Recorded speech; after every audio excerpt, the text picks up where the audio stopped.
J'envoie mon CV depuis des mois, mais je n'ai pas de retour à mes candidatures. Voilà ce que m'a dit une personne que j'ai reçue en consulting la semaine dernière. Elle m'a aussi demandé s'il était important de personnaliser à chaque fois son CV avant chaque candidature, mais aussi qu'elle avait entendu parler du CV par compétences et ne savait absolument pas de quoi il s'agissait. À l'issue de ce rendez-vous, je me suis dit que j'allais faire une petite vidéo pour vous donner 7 éléments essentiels qui vous permettront de réussir votre CV. Alors, si tu es à la recherche d'un emploi ou d'une opportunité professionnelle, je t'invite à rester jusqu'au bout de cette vidéo pour faire passer ton CV de CV rejeté et invisible à CV visible et plébiscité. C'est parti!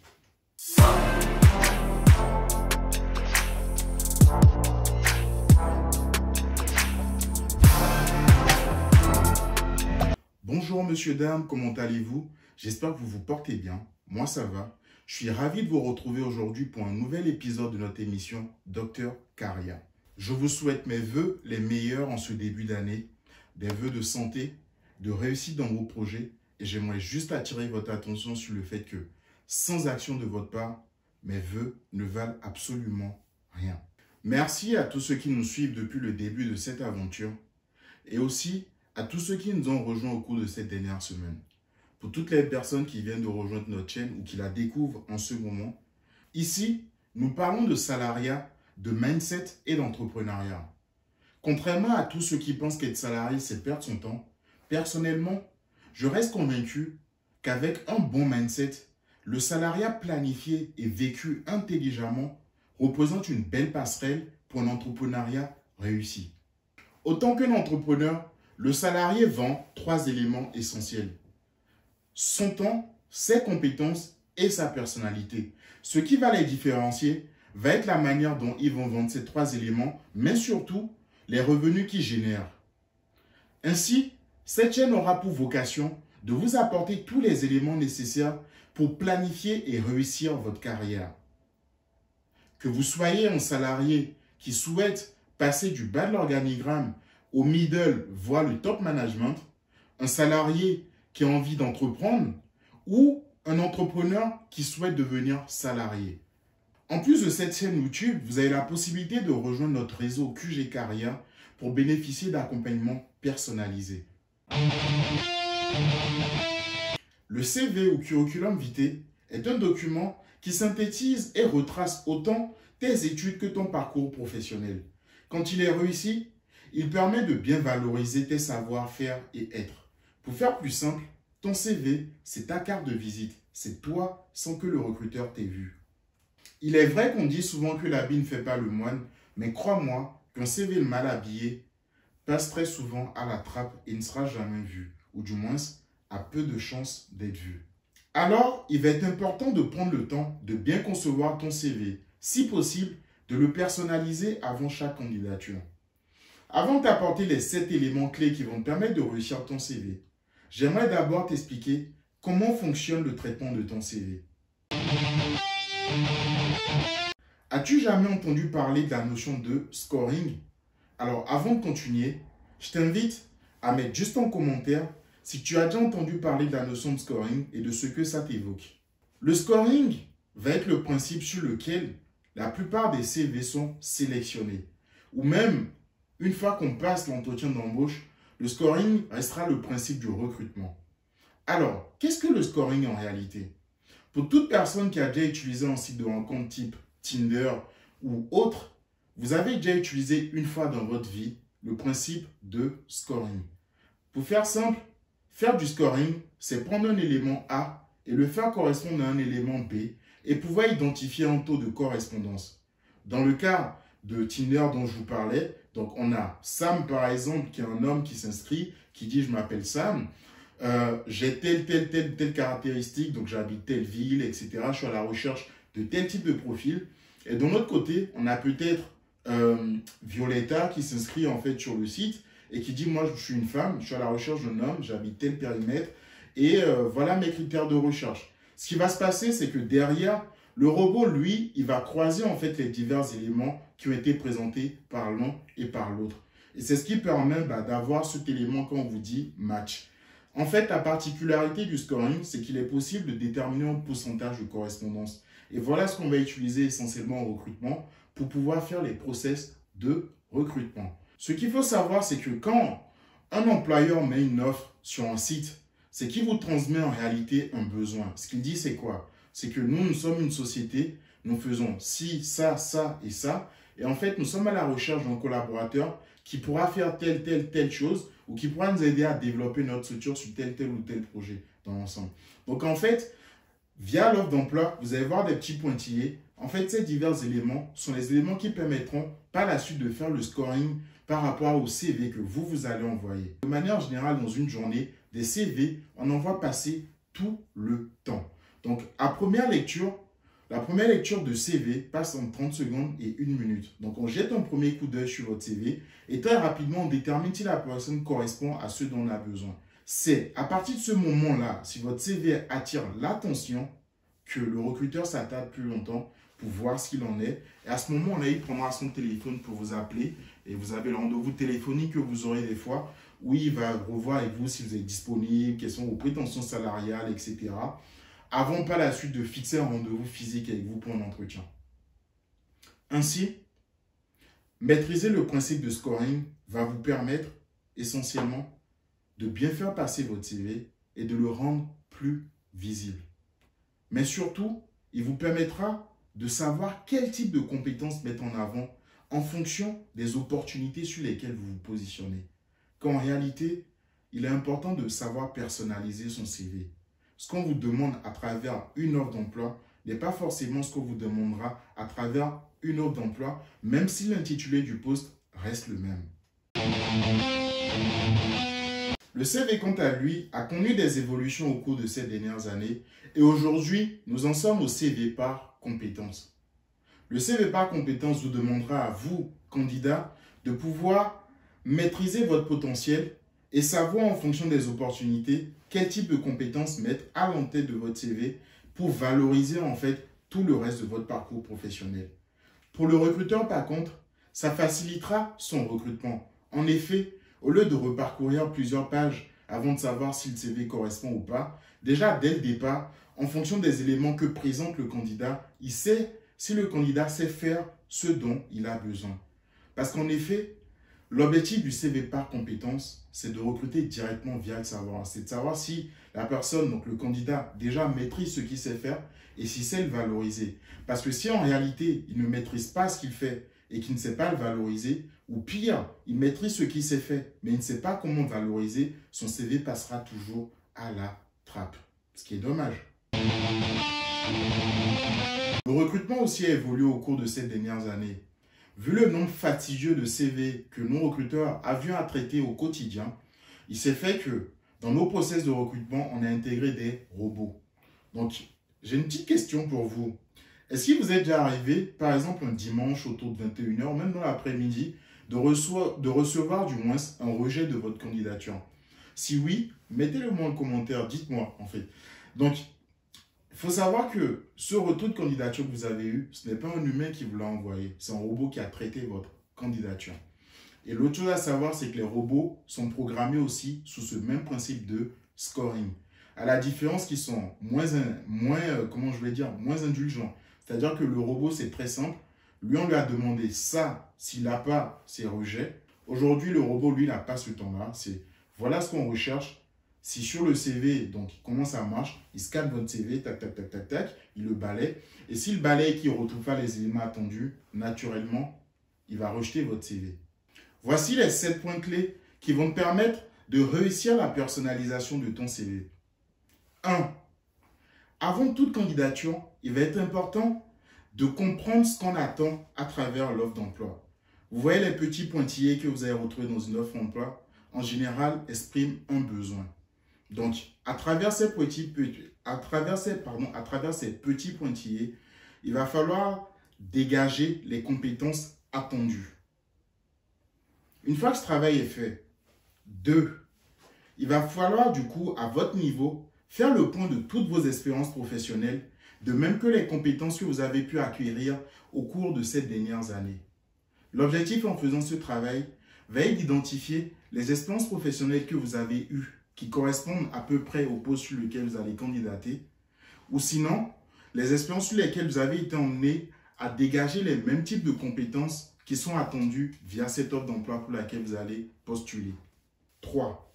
L'objectif, à travers toutes les compétences que vous avez dégagées, ça va être d'identifier 5 ou 6 compétences clés qui vous permettent de valoriser votre savoir-faire et votre savoir-être par rapport au poste sur lequel vous comptez candidater.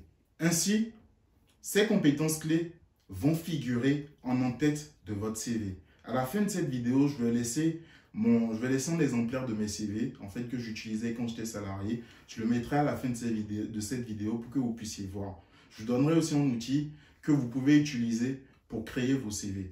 4. Il est important sur l'entête de votre CV d'intégrer une phrase d'accroche.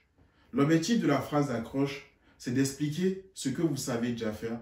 Par exemple, ce que vous recherchez ou ce que vous pourriez apporter à cette entreprise qui va vous recruter. 5.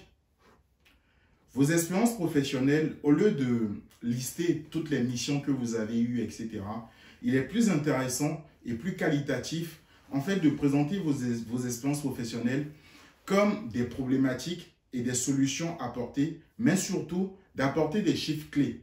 Ou si vous êtes commercial, par exemple, ce serait de mettre le chiffre d'affaires. Donc, à votre arrivée, peut-être on vous a donné un portefeuille de 10 clients. Vous êtes passé de 10 clients à 100 clients en partant avec un chiffre d'affaires de tel montant. Par exemple, c'est beaucoup plus parlant que de se mettre à lister, en fait, je fais de la prospection téléphonique, je fais ci, je fais ça, je fais ça. 6. Parfois, il arrive qu'on tombe sur des profils, en fait, qui correspondent à divers intitulés de postes. Par exemple, quand je prends mon profil à moi, vu toutes les expériences que j'ai pu avoir, que ce soit en tant que recruteur, que ce soit sur des fonctions commerciales ou même dans l'insertion professionnelle ou le développement de carrière, en fait, aujourd'hui sur le marché, je corresponds à divers métiers parce que j'ai eu le temps de développer divers types de compétences. Si votre profil correspond à divers intitulés de postes en ligne, il est important que vous puissiez avoir autant de CV pour être réactif. Là, il ne s'agit plus, en fait, au moment de postuler, d'être là, savoir quel CV, etc. Vous savez déjà, en fonction de ces offres-là, donc vous préparez déjà un CV en amont. Donc, ça va être de comprendre ce qui est attendu de chaque intitulé, de dégager les compétences qui vont avec, de voir les compétences que vous avez qui correspondent et de les mettre sur votre CV, de les mettre en avant. Donc, normalement, si votre profil correspond à divers types de CV, vous allez vous rendre compte que si vous faites 3 ou 4 CV, il y aura certaines compétences qui resteront toujours, mais en fonction de l'intitulé, 2 ou 3 compétences vont varier. 7. Ne dépassez pas plus d'une page sur votre CV. S'il vous plaît, ne dépassez pas plus d'une page sur votre CV. C'est une grosse erreur. Je vous ai dit tantôt que c'était des robots aujourd'hui qui traitaient dans un premier temps les CV.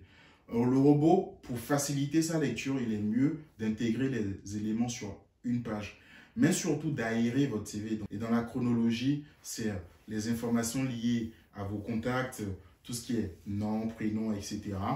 Juste un petit conseil, vous n'êtes pas obligé de mettre votre adresse complète. Vous pouvez juste mettre, par exemple, si vous habitez Paris, 7501 Paris, et une fois que vous échangez avec le recruteur, il va apporter plus d'éléments sur votre adresse exacte. Pourquoi je vous dis ça? Aujourd'hui, sur la toile, vous avez par exemple des arnaqueurs. Je vous invite à découvrir un compte qu'on appelle Sandoz, qui a traité une thématique qui était liée à l'arnaque, en fait, sur certains sites d'emploi.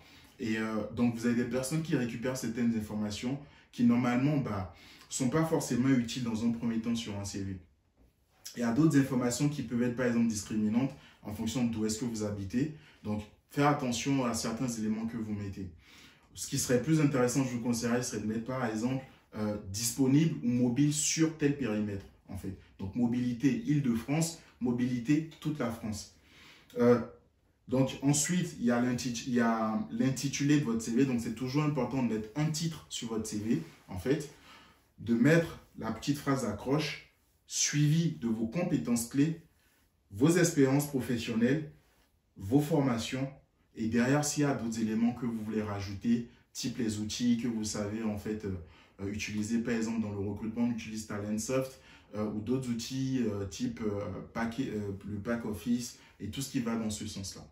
Si tu as des questions, n'hésite pas à les mettre en commentaire juste en bas.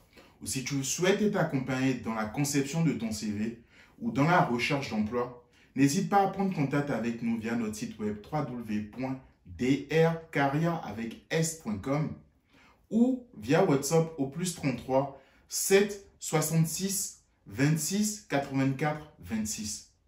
Après avoir reçu pas mal de demandes venant de l'Afrique, nous avons ouvert une nouvelle ligne pour cette nouvelle saison. Le numéro sera le +229 90 01 94 11. Merci d'avoir pris le temps d'écouter. Je suis Arias Abouba, ton meilleur atout pour le développement de ta carrière. On se retrouve bientôt. Alors, concernant le site dont je vous ai parlé, sur lequel vous pourrez créer vos CV, donc vous allez sur Google et vous tapez Canva, C-A-N-V-A, vous voyez le petit logo là.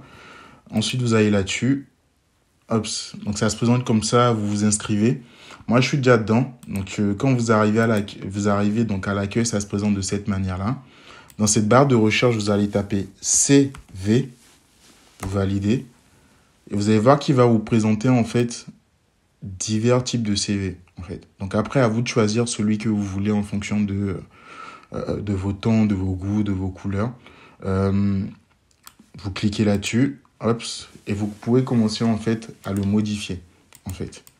Par contre, je vais vous donner une petite astuce. Moi, ce que j'aime bien faire, en fait, vu que c'est des CV que vous allez retrouver un peu partout, pour les personnaliser un peu plus, j'aurais tendance, en fait, à en prendre 2 minimum. Donc, du coup, je prends 2 ou sinon 3. Pour ceux qui sont encore plus à l'aise avec l'outil, c'est d'en prendre 3. Et en fait, je vais faire un match de ces 3 CV. C'est-à-dire que je prends les 3 CV-là et je vais combiner les designs, en fait. Vous avez la possibilité de changer les couleurs. Donc, quand vous cliquez là, vous pouvez changer la couleur de votre CV. Ou sinon, vous allez voir que par exemple, il y a des CV où tout est groupé et tout est en un. Vous voyez là, tout est groupé par exemple. Ce que je vais faire, je clique sur là, dégrouper. Et regardez ce qui se passe. Vous voyez, automatiquement, ça me les met en un. Et donc, du coup, je peux les bouger, l'emmener là sur l'autre CV et faire ma combinaison. Ensuite, donc je vous parlais tout à l'heure du fait d'avoir un titre sur son CV. Regardez là. Je vais vous montrer 2 exemplaires de CV. Un CV où je postule à un poste de responsable de développement des ressources humaines. Un autre plutôt en tant que consultant emploi, ce qui correspond à consultant en développement de carrière. Regardez, là, celui où j'ai mis responsable des ressources humaines. Comme je vous l'ai dit tout à l'heure, les compétences à mettre en avant, je les mets ici, en fait. Là, je parle d'analyse de besoins de recrutement, etc. Budgétisation des projets RH, tout ce qui concerne l'élaboration des fiches de poste, le recrutement, gérer les recrutements dans l'ensemble. Ça, je les note là. Vous voyez ? Et ici, comme je vous le disais, je mets plus des éléments chiffrés, plus de 400 profils multisectoriels accompagnés. Déjà, le fait de parler de plus de 400, ça montre que comment est-ce qu'on appelle ça ? Monte un chiffre clé. Le fait de parler de multisectoriel accompagné, donc ça parle d'accompagnement. Donc, divers mots-clés qui vous permettent en fait de pouvoir en fait rendre votre CV attractif. Ensuite, l'autre chose, vous voyez là, je postule à un poste de consultant emploi. Comme je vous le disais tout à l'heure, il y a des éléments qui vont rester et d'autres qui vont partir. Ou sinon, qui vont interchanger. Par exemple, là, vous allez voir, là, je vais mettre au niveau des compétences que je mets en avant, en fonction, vu les expériences que j'ai eues. Je parle plutôt ici d'animer, en fait, un portefeuille gérer un portefeuille de bénéficiaires. Donc là, j'ai un portefeuille de personnes à accompagner. Ou sinon, je parle d'identifier les besoins d'accompagnement, définir les éléments à mettre en place. C'est d'ailleurs ce que je fais en tant que consultant en développement de carrière. Quand vous venez vers moi, l'objectif, c'est de comprendre votre besoin et mettre en place un parcours avec vous d'accompagnement. Donc, c'est tous ces éléments-là que je mets en avant, vu que c'est le type d'emploi sur lequel je souhaiterais, en fait, par exemple, postuler. Je vous le disais, vous voyez là, au niveau j'ai pas mis l'adresse, je parle de mobilité plutôt, Île-de-France pour IDF. Et voilà. Donc, voilà dans l'ensemble les éléments. J'espère que ça vous aura sévi et que ça va vous apporter. En tout cas, on se retrouve très vite.